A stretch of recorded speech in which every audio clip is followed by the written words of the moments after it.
that a kindergarten in Siberia, omitting the most important fact, it's a prison for children of political prisoners.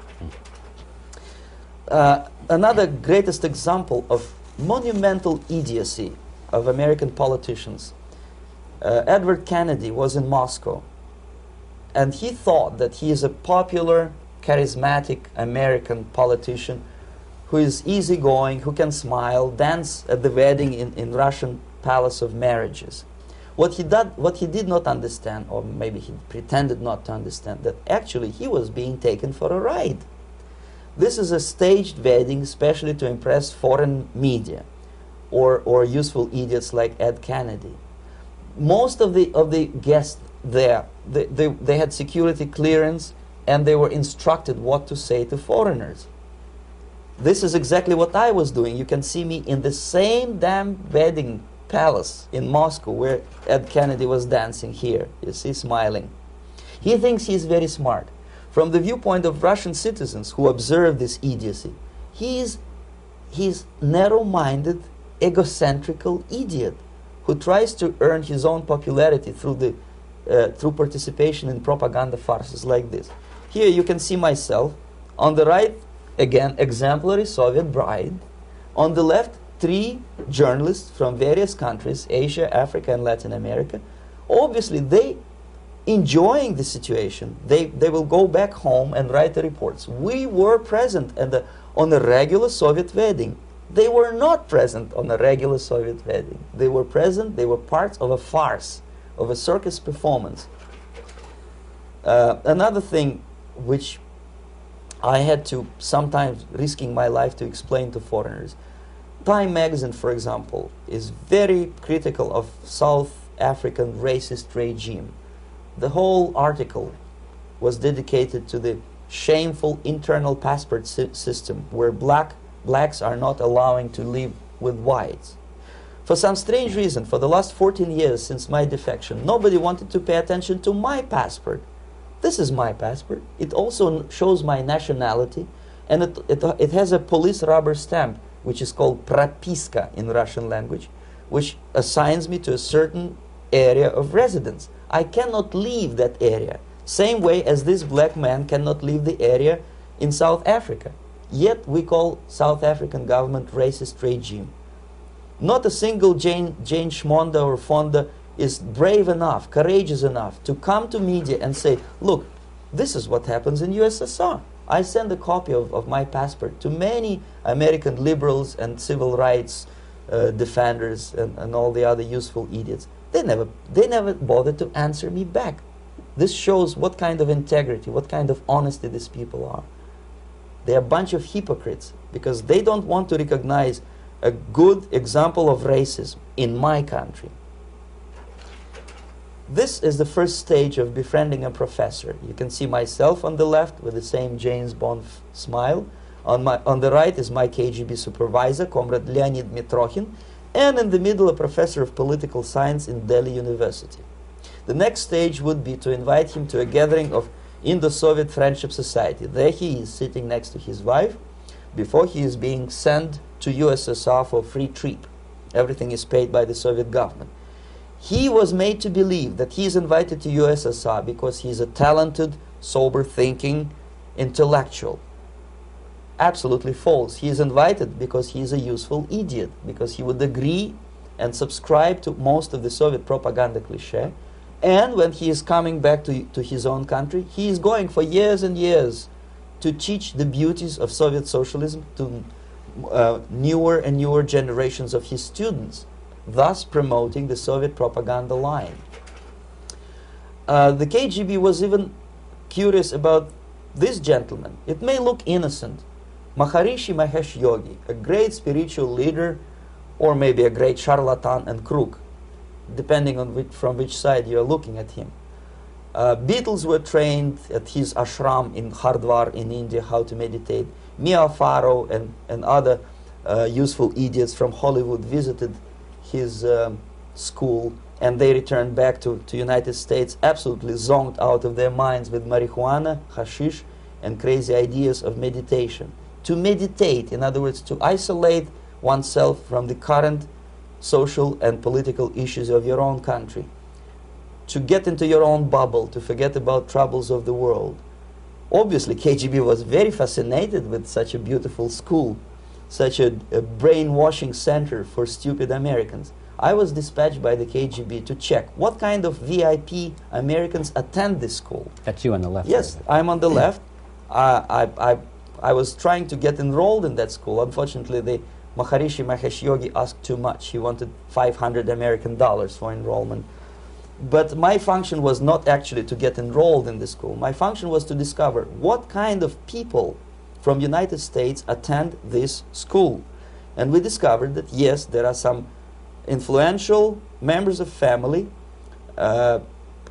public opinion makers of United States, who come back with the crazy stories about Indian philosophy. Indians themselves look upon them as idiots, useful idiots. To say nothing about KGB, who looked at them as extremely naive, misguided people. Obviously, a VIP, say a wife of a congressman, or a prominent Hollywood personality, after being trained in that school, is much more instrumental in the hands of manipulators of public opinion and KGB than a normal person who understands, who looks through this type of fake religious training. Why would they be more susceptible to manipulation? I just mentioned that because, you see, a person who is too much involved in introspective meditation. You see, if you carefully look what Maharishi Mahesh Yogi is teaching to Americans, is that most of the problems, most of the burning issues of today can be solved simply by meditating. Don't rock the boat. Don't get involved. Just sit down, look at your navel and meditate. And the things, due to some strange logic, due to cosmic vibration, will settle down by themselves.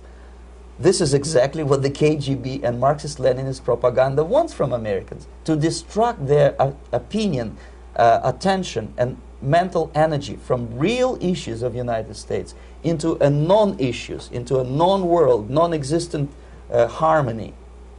Obviously, it's more beneficial for the Soviet aggressors to have a bunch of duped Americans than Americans who are self-conscious, healthy, physically fit, and alert to the reality. Maharishi Mahesh Yogi obviously is not on the payroll of the KGB. But whether he knows it or not, he contributes greatly to demoralization of American society. And he's not the only one. There are hundreds of those gurus who come to your country to capitalize on naivete and stupidity of Americans. It's a fashion. It's a fashion to meditate. It's a fashion not to be involved. So obviously, you can see that if KGB were that curious, if they paid my trip to Hardwar, if they assigned me to that strange job, obviously they were very much fascinated. They were convinced that that type of brainwashing is very efficient and instrumental in demoralization of the United States. Our conversation with Yuri Alexandrovich Bezmenov, who is a defector from the Soviet Union, a former propaganda agent for Novosti and the KGB, will continue after this message.